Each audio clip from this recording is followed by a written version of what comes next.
పునరావృత్తిరహిత శాశ్వత శివ సాయుధ్య సిద్ధ్యర్థం అంటూ శ్రౌత శివ ఆరాధనా విధి ఎందు తద్దినం పెట్టేటప్పుడు ఆఖరణ చెప్పే మంత్రాలను ఇదొకటి. అక్షయ వృత్తి ద్వారా దయారాధన సిద్ధి ద్వారా మనకి తల్లిదండ్రులకి ఏమందాలి అంటే పునరావృత్తి రహిత శాశ్వత శివ సాయుధ్య సిద్ధిరస్తు అని కోరుకుంటారు.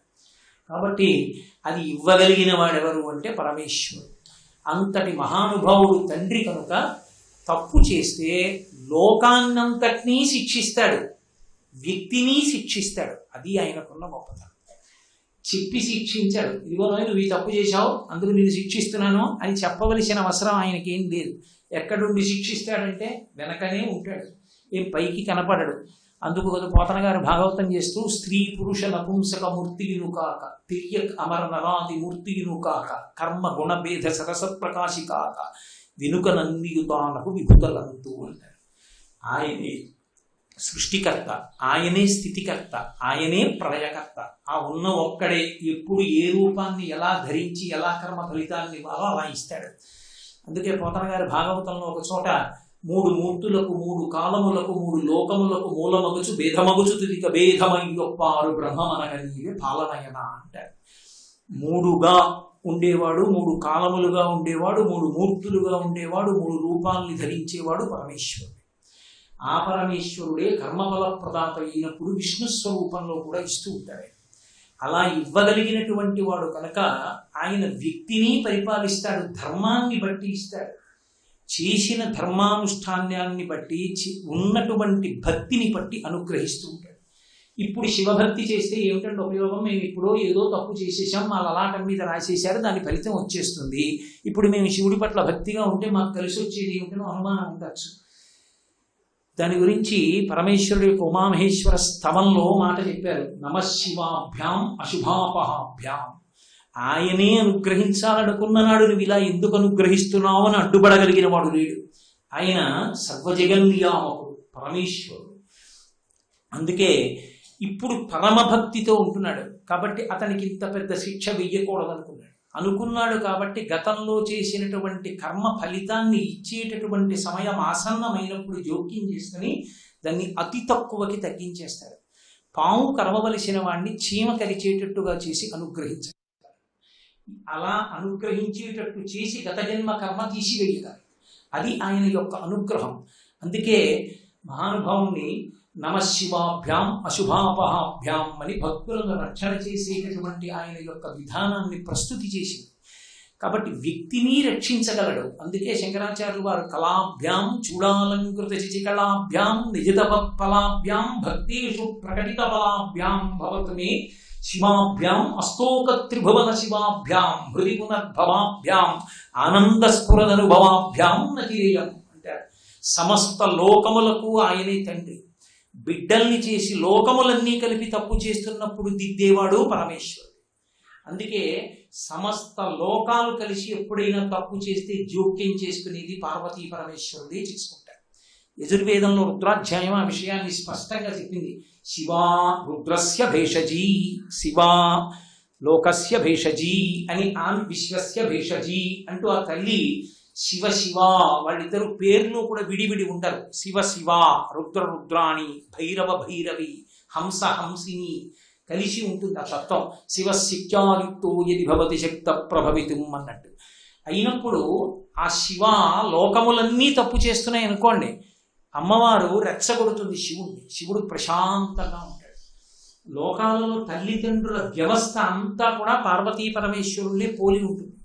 కొడుకు స్కూల్కి వెళ్ళి చదువుకోవడానికి ఫీజు కట్టి తండ్రి పంపిస్తుంటే స్కూల్కి వెళ్ళి చదువుకోవడం మానేసి పిల్లలతో కలిసి సినిమాలకు వెళ్ళి చదువుకోకపోతే ప్రోగ్రెస్ కార్డులో 0 వస్తే ఆ వీధి వెంట వెళ్ళిపోతున్నటువంటి లెక్కలు చెప్పే మాస్టరే స్కూల్ టీచర్, క్లాస్ టీచర్ వచ్చి, అమ్మ వీళ్ళ నాన్నగారేమో అంతటి గౌరవనీయుడు, సభల్లో అంత గౌరవాన్ని పొందుతాడు, ఈ పిల్లాడికి 0 వస్తేనే వీడు ఎప్పుడు క్లాస్కి రావట్లేదు, వాళ్ళ నాన్నగారి దృష్టిలో ఒకసారి పెట్టండి అని చెప్పి వెళ్ళిపోయాడు.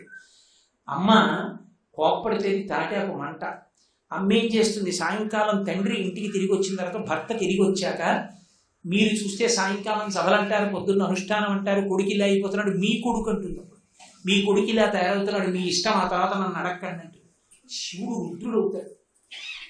కోపం వచ్చి బెల్ట్ తీసి 4 దెబ్బలు కొడతాడు. మళ్ళీ అమ్మే అడ్డుపడుతుంది. ఏడు పిల్లాన్ని చంపేస్తానా ఏమిటి? వాడికి మార్కులు రాలేదంటే కొట్టి చంపేమనా, దగ్గర కూర్చుని చెప్పండి, మీకు వచ్చుగా, తెలుగు వచ్చు, ఇంగ్లీష్ వచ్చుగా, కూర్చోబెట్టి చదివించండి, రోజు సభలు ఎందుకు అంటుంది. అంటే మళ్ళీ ఆయనే ప్రశాంతపడి చీకి కుమార్ల సంసారం బెల్ట్ అక్కడ పడేసుకోవాలి. మళ్ళీ కాసేపు ఆగి గ్లాసులు కమలాపండు రసం పట్టుకెళ్ళి, ఏమండి పిల్లాడికి మొన్ననే టైఫాయిడ్ వచ్చింది, అలా కొట్టేసుకుంటారా, ఆలోచించండి అంటుంది. ఆ తండ్రి మళ్ళీ వెళ్ళి నిద్రపోతున్న పిల్లాడిని ముద్దులు ఎట్టుకుని సభలన్నీ రద్దు చేసుకుని కొడుకు దగ్గర కూర్చొని చదివిస్తాడు. పార్వతీ పరమేశ్వరుడు లోకం పట్ల అలాగే ఉంటారు. అందుకే రుద్రం అలా మాట్లాడింది, యజుర్వేదం అలా మాట్లాడింది. ఒకనాడు దక్షుడు నిరీశ్వర యాగం చేశాడు. దక్షుడి మీద ప్రేమో, దక్షుడిచ్చే సంభావనల కోసమో అందరూ వెళ్ళారు. అందరూ వెడితే లోకం తప్పు చేస్తోంది, పరమశివుడు జోక్యం చేసుకోడు, పిల్లలు ఆడుకొని అన్నాడు. ఆవిడ ఇదే అలవాటైతే, రేపొద్దున్న తండ్రిని ధిక్కరించడం అలవాటైతే పరమశివుడు జోక్యం చేసుకునేటట్టు చెయ్యాలనుకుంది. శివుణ్ణి రుద్రుణ్ణి చెయ్యాలి, అంతేకాని మహాయిల్లాగా తల్లి నమ్మితి నామనంబున సనాతనులైన ఉమా మహేశులను మేటు భజింతు కదమ్మ, దయాంబురాశివి కదమ్మ, హరిన్ పతిచేయుమమ్మ, నిన్ను నమ్మిన వారికి ఎన్నటికి నాశము లేదు కదమ్మ ఈశ్వరి అని పోతన గారి చేత స్తోత్రం చేయబడ్డ తల్లి. శంకరుడు వద్దంటే పేరంటాలకు వెళ్ళే బేల కాదు ఆవిడ. లోకాన్ని దిద్దాలి, బిడ్డల్ని దిద్దాలి, అందుకు వెళ్ళింది. వెళితే దక్షుడు అవమానించాడు, శరీరాన్ని వెంటనే విడిచిపెట్టింది. ఈ వార్త తెలిసింది పరమశివుడికి. అప్పటి వరకు శివుడిగా ఉన్నవాడు ఒక్కసారి రుద్రుడయ్యాడు. ఒక జట తీసి కొట్టాడంతే కైలాస పర్వతం మీద ఉన్న రాతికి. అందులోంచి పుట్టింది భయంకరమైనటువంటి స్వరూపం. అభ్రంలిహాద ప్రవిభ్రమ ప్రభ్రమ కుందీల దీర్ఘ శరీరమర ప్రజ్వల జ్వలన దీప్త జ్వాలికాజ్వాల జజ్వల్యమాన కేశముల నిరయ జండ దిగ్వేదండ శుండామదోర్దండ సహస్రద్యుతిహీతి సంఘమొప్ప వీక్షణత్రయలోక వీక్షణద్యుతిలోక వీక్షణతతిదు నిరీక్షమగుచు గ్రకచ కఠిన కరాల దంష్టలు నిలుండ ఘన కపాలాస్తి మలికలు దనర సకలలోక భయంకరుండగుచు వీరభద్రుడు దయించే మారట రుద్రుడగుచు. భయంకరమైనటువంటి స్వరూపం వీరభద్రుడు పుట్టి దక్షయజ్ఞ ధ్వంసం చేస్తే మళ్ళీ దేవతలందరూ వెళ్ళి శంకరుడి కాళ్ళ మీద పడ్డారు. మహాప్రభో, మీరు తప్ప మాకెవరు దిక్కు, రక్షించండి, ఇంకెప్పుడు ఇలాంటి తప్పు పనులు చేయకండి. పూషదంత విదవ్యగ్రో దక్షాత్తర హరోహర అని శివాష్టోత్తరంలో చెప్తాం. తప్పు చేసిన సభకి సాక్షాత్తు సూర్యనారాయణమూర్తి వెళ్ళినా పళ్ళు పీకించేసి పాయస నైవేద్యం ఒకటే మిగల్చాడు. తప్పు చేస్తే శిక్షించకపోతే పిల్లలు పాడైపోతారు. లోకం తప్పు చేసింది, అమ్మవారు జోక్యం చేసుకునేటట్టు చేసింది. తండ్రిని జోక్యం చేసుకున్నాడు, నిరీశ్వర యాగం పోయింది. దక్ష ప్రజాపతి వచ్చి కాళ్ళ మీద పడ్డాడు. అప్పటి నుంచి మళ్ళీ శివుడి గౌరవం ఏమిటో లోకం తెలుసుకుని బ్రతకడం మొదలుపెట్టింది. శివుడి గౌరవం ఏమిటో తెలుసుకుంటే శివుడికి కాదు గొప్ప, లోకానికి రక్ష. నాన్నగారిని గౌరవించడం చేత కాకపోతే నాన్నగారికి కాదు తక్కువ, పాడైపోయేది కూడా. అలా తండ్రి గౌరవాన్ని నిలబడేటట్టు చేసింది తల్లి. కాబట్టి ఆయన లోకములన్నీ తప్పు చేస్తే దిద్దుతాడు, లోకములన్నీ ఆయన బిడ్డలు. ఆ బిడ్డల కాపదొస్తే ఆయనే జోక్యం చేసుకుంటాడు, జోక్యం చేసుకుని కాపాడతాడు. అందుకే వాడు లోకానికి తల్లిదండ్రులు. ఒకనాడు హాలాహల భక్షణం చేయవలసి వచ్చింది. ఉన్న పదవులు చాలక ఏదో అమృతం తాగి శాశ్వతమైన సుఖాలను అనుభవించాలని వెళ్ళి పాలసముద్రాన్ని చిలికారు. ఆ పాలవెల్లి లోపల అప్పటికప్పటికి మందరాగము తిరిగన్ చప్పుడు నిండిన జండము చెప్పిడిదే మధురి చివులు చిందర గురియన్ ఆలోల జలధి లోపల నాలో నహి విడిచి సురలన సురల బరపన్ గీలా కోలాహలమున హాలాహల విషము పుట్టే అవనీనాథ. బ్రహ్మాండమైన హాలాహలం పుట్టి తరువుకొస్తుంటే అప్పటిదాకా వచ్చినవన్నీ పంచుకున్న వాళ్ళందరూ పరిగెత్తారు. ఎవరి దగ్గరికి పరిగెడతారు? అప్పటి వరకు నాన్నగారు గుర్తురాడు. నాన్నగారు ఒరే ఒక్కసారి చూడాలనుందిరా అంటే, నాన్నగారు అంటే ప్రొబేషన్లో ఉన్నాను, మొన్ననే ప్రమోషన్ వచ్చిందంటే. ఓ మంచి వస్తువు కొనుక్కుంటే దాచుకుంటాడు. ఇంక్రిమెంట్ వస్తే నాన్నగారికి చెప్పడేదో అడుగుతాడు అనుకుంటాడు.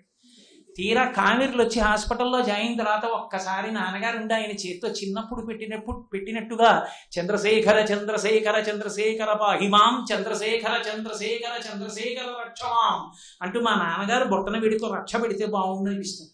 భార్యను పిలిచి మా నాన్నగారిని ఒక్కసారి రమ్మనవే అంటాడు. అంటే దుర్మార్గుడు. ఎప్పుడైనా విన్నాడా నా మాట? నేనెందుకు ఎడతానంటాడా తండ్రి? రోహిణీ కార్తీన నెత్తి మీద ఉత్తరీయం వేసుకుని జనరల్ కంపార్ట్మెంట్ ఎక్కి వెళ్ళిపోతాడు. తండ్రితనం తండ్రితనమే. ఇంతమంది పరిగెత్తారు. చని కైలాసముజొచ్చి శంకరుని వాసద్వారముంజేరి ఈశుని దవ్వారికు లట్టుపడ్డ తల మంచుంజొచ్చి కుయ్యో ముర్రో విను మాలింపుము చిత్తగింపుము దయం వీక్షింపుమన్ సంభుజానన ముఖ్యుల్కని రక్తరక్షణ కళా సంరంభురిన్ శంభురిన్. అది పద్యం. ఆత్మరక్షణ కళా సంరంభుడు ఆయన. పిల్లలొచ్చి ఎలుగెత్తి పిలిస్తే తట్టుకోలేడు. గబగబా పరిగెత్తుకొచ్చాడు. ఏమిరా ఏమైంది అన్నాడు. ఏం చెప్పమంటావు మహానుభావ, అమృతోత్పాదనం కోసం అన్నది ఓ పాలసముద్రాన్ని చిలికాం, హాలాహలం వచ్చింది, పరిగెత్తుకుంటూ నీ మ్రోలకొచ్చాం, రక్షించమన్నారు. దాని జోలికెళ్ళిన వాడు కాదు, అది దేని నుంచి విడితే అదంతా ఆవిరైపోయి సముద్రాలు ఎక్కిపోయి. ఎవడైనా లోకం కోసం అటువంటి విషం తాగుతానంటే ఎవరైనా ఒప్పుకుంటారేమో, భార్య ఒప్పుకోదు. ఆయన ఎంతటి దయామయుడంటే వెళ్ళి భార్యకి తాను నచ్చ చెప్పుకున్నాడు. కంటే జగముల దుఃఖము వింటే జలజనిత విషపు వేడిమి ప్రభువయ్యుంటుట ఆర్తో ఆపద గింటించుట దానబలము దానం కీర్తి మరుగాక్షి. ఓ పార్వతి, బిడ్డలు ఏడుస్తున్నారు, తల్లిదండ్రులను మనం ఉండగా పిల్లలు అలా ఏడుస్తుంటే మనం ఉండి ప్రయోజనం ఏమిటి?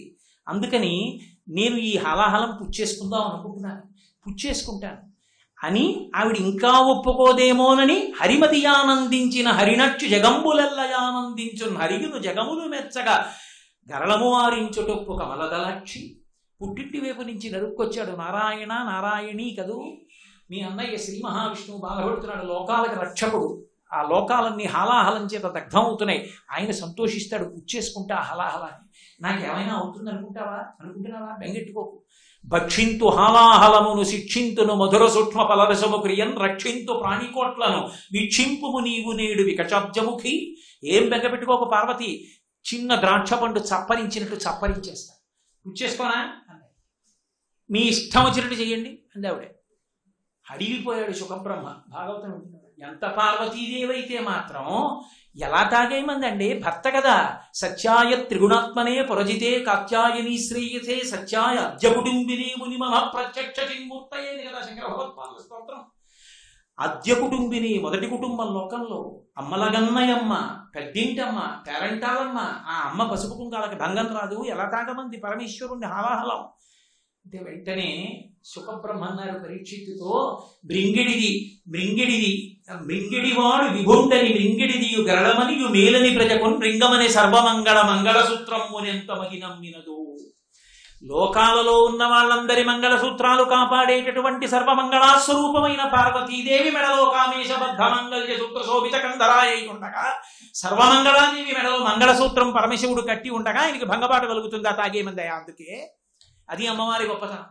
శంకరాచార్యులు వారి సౌందర్యలహరిలో ఇంకొంచెం ముందుకెళ్ళి అమ్మవారి తాటంక మహిమ అన్నారు. సుధామప్యాస్వాద్య ప్రతిభయజలా మృత్యుహరిణి విభజ్యంతే విశ్వే విదిశతముఖాంఖాద్యాది విశద కరాళం యక్ష్వీళం కబళ తవ తర్కాల కలనాన శంభోస్తన్మూలం తవ జనని తాటంక మహిమ అన్నారు. అమ్మా, ఐదోతనానికి గుర్తు తాటంకాలు, చెవుల ఆభరణాలు నీ చెవులకు ప్రకాశిస్తుండగా పరమశివుడు హాలాహలం తాగితే మాత్రం ఇబ్బంది వస్తుందమ్మా అన్నారు. మహానుభావుడు, ఏరా ఆ రోజున దక్షయజ్ఞం మీరందరూ చేశారు కదా, ఇప్పుడేమో నేను కావాల్సి వచ్చానా అనలేదు.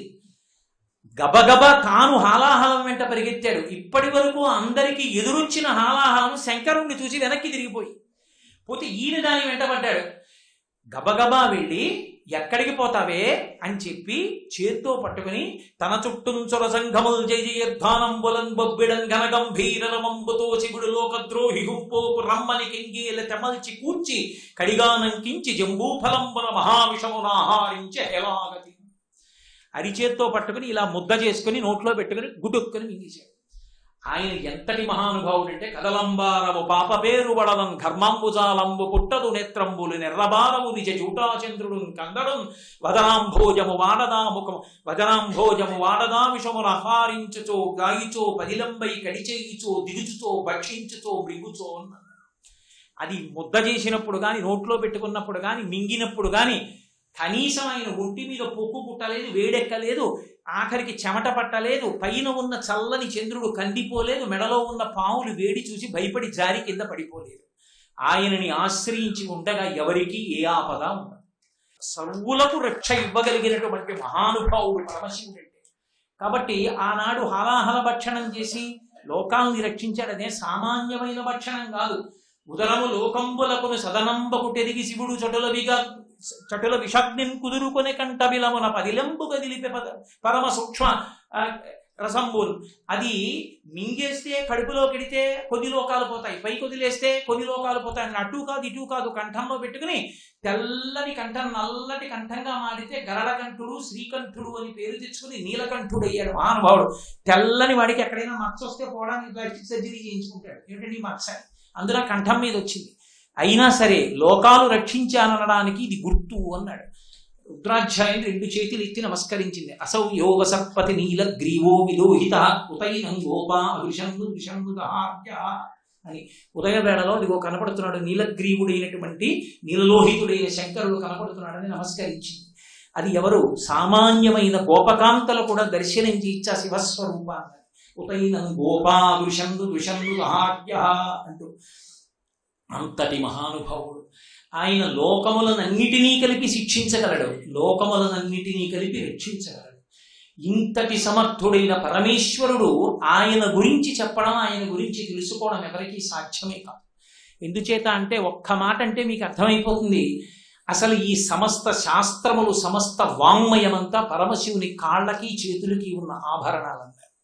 ఎందుచేత అంటే ఒకానొకనాడు పరమశివుడు చేతిలో పట్టుకున్నటువంటి ఢమరుకాన్ని మోగిస్తే వచ్చినటువంటి 14 మహేశ్వర సూత్రముల నుంచి పాణిని వ్యాకరణాన్ని రచిస్తే పరమశివుని యొక్క ఆనంద తాండవాన్ని చూడడం కోసం చిదంబరం వచ్చి పరమశివుడి యొక్క తాండవం చూసి మురిసిపోతుంటే ఆదిశేషుడు, మేమందరం తాండవానికి సహకరిస్తాం, 1000 పడగలున్న నీకు కాళ్ళ చేతుల ఏం మోగిస్తావు చూడడం తప్ప అన్నారు. ఏం చేస్తానంటారే, నేను కూడా పరమశివుడికి కాలి అందెనైపోతానని ఎగిరి వచ్చి పరమశివుడి పాదానికి చుట్టుకున్నాడు ఆదిశేషుడు. కాలి అందే అయ్యాడు. ఆ కాలి అందే అయినటువంటి ఆదిశేషుడే పతంజలి అయి పాణిని వ్యాకరణానికి మహాభాష్యాన్ని ఇచ్చాడు. మూకపంచస్థితిలో మహాభాష్య వ్యాఖ్యా ప్రకట ఆరోపయతివా అంటూ ఆ మహాభాష్యకర్త అయినటువంటి పతంజలిని స్తోత్రం చేస్తాడు. అటువంటి పతంజలి పరమశివుని యొక్క కాలి ఆభరణం అందే. ఆయన వ్యాకరణానికి మహాభాష్యం ఇస్తే చేతి ఢమరుకంలోంచి వ్యాకరణం వచ్చింది. ఆ వ్యాకరణం లేనినాడు వాంగ్మయం లేనే లేదు. ఆ వాంగ్మయం లేనినాడు మీకు నాకు ఈ పద్యము లేదు, ఈ వచనము లేదు, ఈ పుస్తకం లేదు, ఉపన్యాసం లేదు, తెలుసుకునే అవకాశం లేదు, పూజ చేసే అవకాశం అంతకన్నా లేదు. కాబట్టి సమస్త శాస్త్రములకు ఆలవాలం ఎవరంటే పరమశివుడే. స్థితికర్త, స్థితికర్త, ప్రళయకర్త. అందుకే ఇప్పటికీ ప్రపంచంలో మోజు ఏ మూర్తి మీద అంటే నటరాజస్వామి మూర్తి మీద ఉన్నంత మోజు ఇంకా ఏ మూర్తి మీద ఉండదు. మీరు చూడండి, విదేశాల్లో ఎత్తుకుపోయే వాళ్ళందరూ నటరాజ విగ్రహాలు ఎత్తుకుపోతారు. ఎందుకు ఎత్తుకుపోతారో తెలుసా? నేను ఒక చోట ఇంగ్లీష్ పుస్తకంలో చదివా. వాళ్ళకి ఎందుకంటే అంత we look at that idol in an amazing way, చాలా ఆశ్చర్యంగా చూస్తారు వాళ్ళు. ఎందుకు చూస్తారంటే ఒకటే కారణం, పెద్ద జుత్తున్నటువంటి శంకరుడు యమవత్యప్త దేహాయ దక్షిణామూర్తయే నమః ఇలా అన్నాడు అనుకోండి, ఆ జుత్తంతా ఇలా విసురుకుంటుంది. మళ్ళీ తల ఇలా తిప్పాడు అనుకోండి, ఇటు జుత్తు ఇటు పడే లోపల ఇటు జుత్తు ఇలా విసురుకుంటుంది. ఈ 2 జుత్తులు కింద పడే లోపల తలలా నవ్వుతూ నిలబడుతుంది. అంత వేగంగా ఊపాడని ఉగ్రంగా ఉండడు, నవ్వుతూ ఉండి జుత్తు ఇలా ఇలా ఇలా ఇలా ఉంటుంది. అసలు కింద పడదు, అంత వేగంగా నర్తిస్తాడు. ఆ నర్తించేటప్పుడు యువతల చేతిలో ఢమరకం, యువతల చేతిలో అగ్నిహోత్రం, మధ్యలో నవ్వుతున్న ముఖం. ఈ ఢమరకంలోంచే శబ్దంలోంచి సమస్త సృష్టి, అగ్నిహోత్రంలోకి లయం, ఆ చిరునవ్వుతో ఉన్న ముఖం స్థితి. నేనే సముద్రపు ఒడ్డుకి వెళ్ళి విశాఖపట్నంలో కూర్చొని కాలు పెట్టి కాలు మీద ఇసుక వేసి గూడు కట్టాను, అందులో చిన్న శివలింగం పెట్టాను. ఇప్పుడు నేనే సృష్టికర్త ఆ గుడికి. కొంతసేపు చూసా చాలా బాగుంది అన్నాను, గోడలు కట్టాను, చీపురు పళ్ళ తెచ్చాను, దాని ముందు పెట్టాను, గుడ్డ చుట్టాను, పతాకం పెట్టానన్నాను, ప్రాకారాలు పెట్టానన్నాను, నంది పెట్టానన్నాను, అన్నీ పెట్టాను. పెట్టి కాసేపు ఆగి వెళ్ళిపోతూ చేత్తో దేవాలయం పడగొట్టి వెళ్ళిపోయాను. నేనే దాని సృష్టికర్త, నేనే స్థితికర్త, నేనే ప్రళయకర్త. ఈ సమస్త బ్రహ్మాండములకు సృష్టికర్త బ్రహ్మగా పరమశివుడు, చేతిలో ధమరకం. ఈ సమస్త ప్రపంచాన్ని నిలబెట్టేవాడు చిరునవ్వు చేత విష్ణు స్వరూపంగా పరమశివుడు. ఈ సమస్త ప్రపంచాన్ని లయం చేసేటటువంటి వాడు పరమశివుడు, అగ్నిహోత్రం. కదిపేటటువంటి వాడు ఆయనే. అందుకే వాళ్ళిద్దరిది నా తాండవ లాస్య స్వరూపం. కైలాసం ఎక్కడ ఉంటుందంటే ఎక్కడో ఉంటుంది అనుకున్నవాడు అమాయకుడు. శంకర భగవత్పాదులు సౌందర్యలహరిలో చెప్పినట్టు కైలాసం ప్రతి చోట ఉంటుంది. ఇప్పుడు నేను ఈ ఉపన్యాసం చెప్తున్నప్పుడు ఒక్కొక్క భావన నాలోంచి వస్తున్నప్పుడు దానికి అనుగుణంగా నా చేతులు కదులుతుంటాయి, నా చేతులు కదులుతాయి, నా ముఖం కదులుతుంది, నా కళ్ళు కదులుతాయి. ఇవన్నీ కదలికలన్నీ తాండవం పరమశివుడు. భావ ప్రకటనలన్నీ లాస్యం. భావ ప్రకటన శరీర కదలిక లేకుండా ఉండదు. మీరు అలా వెళ్ళిపోతుండంటే ఒకడు కోపంగా ఇలా అంటాడు, ఓడు నవ్వుతూ ఉంటాడు, ఓడు ఏడుస్తూ ఉంటాడు, ఓడు పడుకుని ఉంటాడు. జలపాతానికి భావం ఏముందంటారేమో, జలపాతాన్ని చూసి స్పందించిన మీ మనసే దాని భావన. కాబట్టి ఈ సమస్త ప్రపంచం తాండవ లాస్య స్వరూపం. అందుకే లలితా సహస్రంలో వ్యాసుడు లాస్యప్రియా లయకరీ లజ్జారంభ అభివందిత అంటూ పిలిచాడు అమ్మవారిని. అటువంటి లాస్య తాండవ స్వరూపములైనటువంటి ఆ పార్వతీ పరమేశ్వరుడు అర్ధనారీశ్వర స్వరూపం. ఇంతటి మహోత్కృష్ట స్వరూపమైనటువంటి ఆ పరమేశ్వరుడు అసుతోషుడు అన్నారు. ఎన్నో ఉన్నవాడిని అన్నీ తెలుసుకుంటే సంతోషిస్తానంటే తెలుసుకోగలిగిన వాడు కోట్లకొక్కడు ఉంటాడు.